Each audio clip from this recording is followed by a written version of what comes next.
Good afternoon, everyone. My name is Felipe. I'm a master's student here at the Columbia School of International and Public Affairs.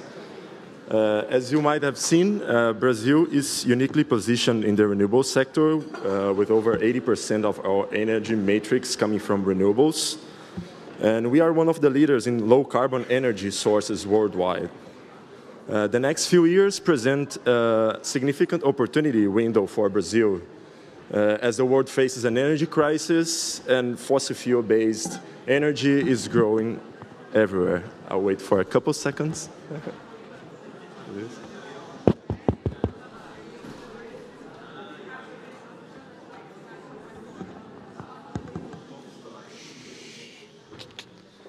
Coming back. Questions that arise now is how can Brazil leverage this context to create competitive advantage for its industries, and how we can use this environment to help accelerate other countries' transitions by exporting renewable energy in different forms. Notably, we will look at hydrogen as one of the promising possibilities for Brazil and how we are positioned in the global scenario. This panel will have two parts. First, I'd like to invite Arthur Ramos, Managing Director and Partner at the Boston Consulting Group and member of the Advisory Board of the Brazil Climate Summit, who will share with us some learnings from our BCS 2023 report, Unleashing Brazil Low Carbon Hydrogen Potential. Please, Arthur. Thank you. Thank you very much, Felipe. Thank you very much, Felipe. And, it's a pleasure being here, part of the organization. But I have to really thank everybody here for being in such a very nice audience and a very important key panel for discussion. So really a pleasure, and I think we have a good, excellent lineup, excellent discussion. That's really very important. Also, I am here speaking on behalf of the team, of the BCG team, and also the BCS team that supported this report. Last year we did a very comprehensive report. This year we're going to be very detailed, zooming in the theme of hydrogen that you see from the last panel in the morning, how important it is. So several discussions we have here, and so this is our concentration on that. And we're going to talk most about the power potential related to hydrogen. I think the last panel was very important to show the potential of Brazil. I think it was a very good discussion here. We're going to continue that with more specific technology related to what we call Power 2X. I have here a dilemma, because the dilemma here, a very important one, because first I have less than 10 minutes here to talk about this report. So Luciano is looking at me, and I'm not going to screw up because I'm the moderator of the next panel. So this is something, and I have a very nice audience here and a lot of people that have much more to say, more appropriately than I do. But why the hype? Why this is so important, this theme of hydrogen? Okay, and two ideas that I'd like to start here with you. First one, because we're talking about this two atoms molecule is doing something that's wonderful. If you are part of the energy industry before, there were like two words that are completely disconnected. Okay, there was the word of electrons, there was the word of power, electricity, and there was the word of fuels with liquids and gas, and these words they were not apart. So we're creating a market that we call this Power 2X. That's doing a bridge between these two markets. So what? Is this the only important thing? No, the important thing is that this solution, this bridge, is being done with renewable energy, cost-effective, and scalable. Okay, so this is, and it's helping the most important sectors that have difficulties to achieving net zero to do that job. Okay, so this is the importance that we have here. This is the report. Fortunately, the point is working, so this is very important here. But if I want to, and the dilemma was mentioned between the time. Also, when I go through with my team here before and trying to do the rehearsal, they said, there's a lot of good content here, very good ideas, but please, Arthur, be more calm in some of the areas. We took out some slides, so be more didactic in some of the aspects here. So I'd like to start with this. Now, if you want to leave here with 4 numbers, I'll be very happy, because after that, the report is being released. You can download that. You can see that much more in details than the slide I'm going to present. But first one, start with top 3. We're going to be one of the top 3 lowest cost of supplier in the industry. Okay? So this is something very important as we talk about shipping, not only hydrogen in the short term, but shipping derivatives of hydrogen to the world, particularly to Europe. $3 to $5 billion per year. This is a completely new industry. This is something we're starting now.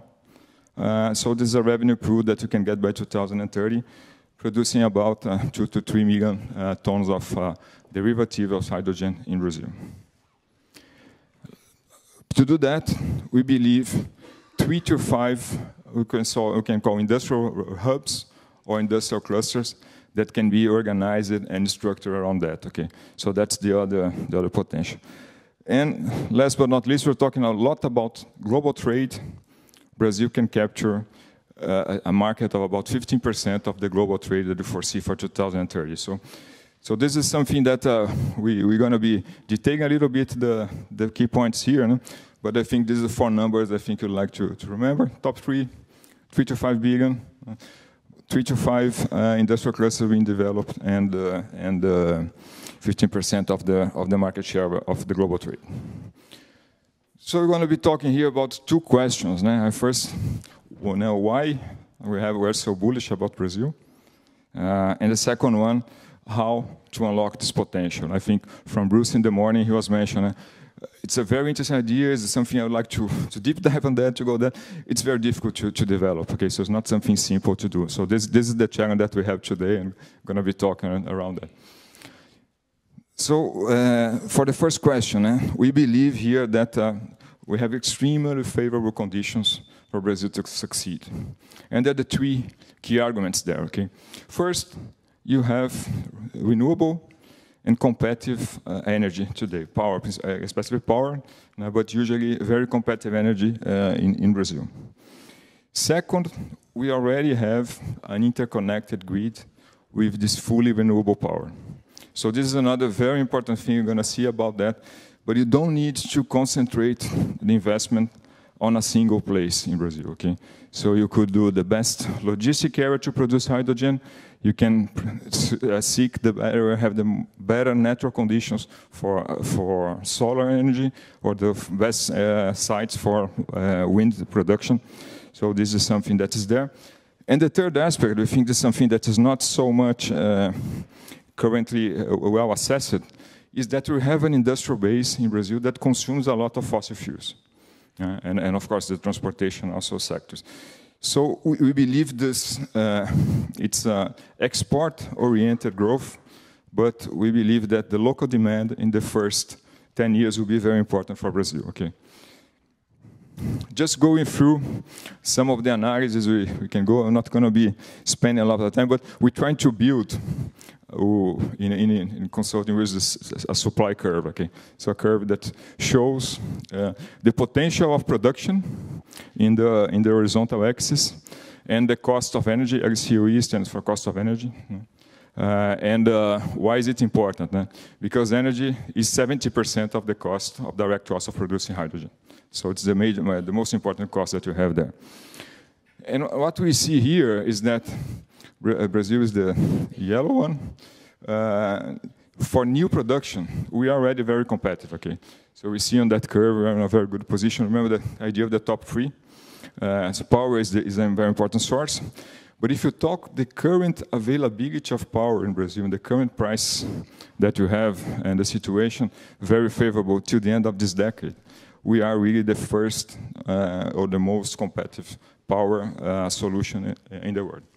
So even in a hypothesis here that would be very much absurd here, but if you take all the potential power only to produce hydrogen, our expectation, the BCG modeling on that, is that the demand should be about 30 to 50 million. So certainly, if you want to build hydrogen capacity, you'd look for doing that plant in Brazil. The second aspect is the one related to what I mentioned before, the grid, the grid in Brazil. And here we're comparing the grid in Brazil against the most important competitors that we have. and it was mentioned many times today in the morning, 92%, is that the power you use in Brazil when you connect to a plug, when you plug an electronic device, you're getting 92% of renewable power. Hydro, solar, wind, as Paulo mentioned before, also the biomass, very important role in generation. But this is a very, very important feature here. And if you take the EU regulation, which is our most important destiny of exports of hydrogen, as foreseen here, they have a threshold of 90%. So we could complement using the grid here for producing hydrogen in a very effective way. Why is that important? Now, because this allows you to have almost 24/7 operation. Okay, so this is you can work 24 hours a day. Not only the hours where you have wind, not only the hours where you have solar. You can combine the new investment with current availability of power capacity in Brazil. And why is it important? Because if you sorry, I think. Why is it important? Because 10%, when you increase 10% utilization of the electrolyzer, you get about 5% of cost reduction. Okay? So this is a real competitive weapon that we have. Advancing here we mentioned on the where's the demand side? Okay, so we have this demand, and in our vision here, we got some of the sectors. We're talking about transportation sectors and industrial sector as the two key areas. So why is it so important? We think about by the end of the decade, we could have about 1 million tons of hydrogen being produced. And what will be the key uses for that? So ammonia, green methanol for use in the transportation sector, green ammonia to be used for fertilizer. And again, Paulo mentioned there are different routes here, not only the Rafael is here, also there will be competition for that. Not all we supply by green hydrogen, but I think it's an important demand. And also there's very interesting uses for that on the mining to steel value chain, like the DR or HBI, and reducing enriching the iron content besides exporting iron ore. So I thought about the local market. What we see if you think about a global vision, and that's again the way we model BCG, supply and demand. And remember about the top three that we have there. In a sense, we can talk about Brazil here with 3.9, supposing here exportation of ammonia to Europe. We're talking about North America, 3.8 in Canada, 3.7 in the US, after IRA, okay? So this is after the incentives. I think Pedro Parente mentioned 35% of reduction in investment, okay? So very good potential for about 1.4 million that we can export between the local market by 2030, okay? That initially would be exporting ammonia. Is not feasible, competitive, economic to export the hydrogen, at least until the end of the decade, but it's feasible to export green ammonia, green methanol. So this is the good story, okay? How we can get that from, there's local demand, there is external demand to be captured with these low carbon solutions. How? Then we come to the how, and I think that's the difficult part of the story. So we're talking about one of the advantages, one of the most important things related to electricity here, is that you should not, in Brazil, do a project that will be, isolated island. I think this is the most important conclusion we get, because we need to get the benefit of the grid. But as soon as I connect to the grid, there are several charges that are imposed, taxes, and also power sector charges, which make the contest uncompetitive for that development. Therefore, I think the key point here is how we get, we have to slash 50% of the cost of this $4 per kilo that we were mentioned here. And we need to work on 6 levers. They start from the reduction of this power system charge, exempt of taxes, as most of that will be particularly the VAT taxes, most of that will be exported. Improving the electrolyzer utilization, seek the long-term PPAs, taking advantage of the low energy costs in the short term, and then work on some competitive levers like diminishing the cost of capital and also investment incentives to match the international situation. So this is the journey, as I mentioned to you, it's an export-led journey. In the beginning, the mix of local internal demand is more or less balanced, okay, 60-40%. Ramping up for a situation where you're going to be having an increasing role, particularly on the external side, and again, full scale in the future. So this will be like multiplying by 6 to 7 times the potential volume and revenues that you can get from this story. So again, on the how. To make it concrete, we saw the journey is not easy. This is new technology. This is a new market being created. You need to have urgent and assertive actions of government here. Okay? So we're starting there on the up level, the demand side. We mentioned a lot creating the carbon market. It's absolutely essential because the carbon market will, the regulation like cap and trade, ETS, will force the industry to have specific targets related to the decarbonization of their supply chain. There are incentives that need to be developed for machinery renewable. As I mentioned, some technologies, they need to have some adaptation, particularly on the equipment side. And also global trade, I think, assuring that we have the right trade agreements in place. On the positive side and also on the negative side, avoiding some pitfalls that might have on the details of potential regulation for exportation. And on the supply side, I think we talk a lot about developing, structuring the regulatory framework in a very consolidated way, holistic way, and also taking advantage not only about the power sector possibilities, but also the biomaterials side, biomaterials possibilities, like was mentioned before, CO2 and CO2, and then working on the typical competitive aspects here on infrastructure. We mentioned investment because we are in a situation that investments, there is a competition. I think Marcos was mentioned there. You know, in game theory, it will be a race to destroy a lot of value on that, but we need to, don't know if it's possible to match, but we need to really cannot be sitting down and just waiting for markets to develop if you don't have the right incentives, at least to be competitive, to be part of the game. Okay? And we talk about the system charges and taxes, and also cost of capital, as these also involve uncertainties related to demand and uncertainties related to spreads that might be applied to this kind of investment. We think it's feasible, okay? And just to conclude here, on I think it was the message here that the time is over, but this is the last slide. We do believe, this is not being nationalist or ufanist on that, but I do believe there is an opportunity here. It's up to us to be making the call of Luciana in the beginning of where the things you see competitive cooperation or something like that. These are areas that I think are very important for a concrete case that we have. We start with the advantage of having low-cost renewable energy. This could lead us to have a competitive supply of hydrogen and derivatives, and also that will provide a sustainable pathway for the industry to decarbonize.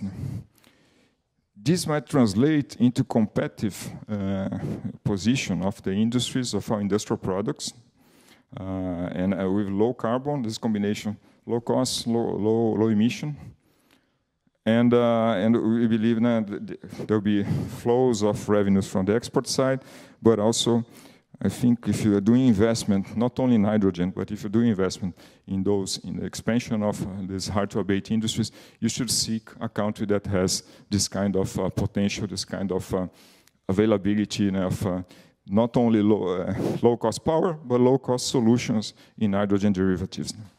And that will lead to scale, increasing scale, and that will lead to creating innovation to this sector. Okay? And we believe the cycle will move over and over again. So very bullish on that. This is a very important aspect of the discussion. This is a starting point, not only to finish. And then apologies here for doing this TED Talk, machine gun of content and the slides and things like that. But that was what was possible here. And we have a panel that Philippe is going to announce that will be very, very relevant. Thank you. Thank you, Arthur, for the...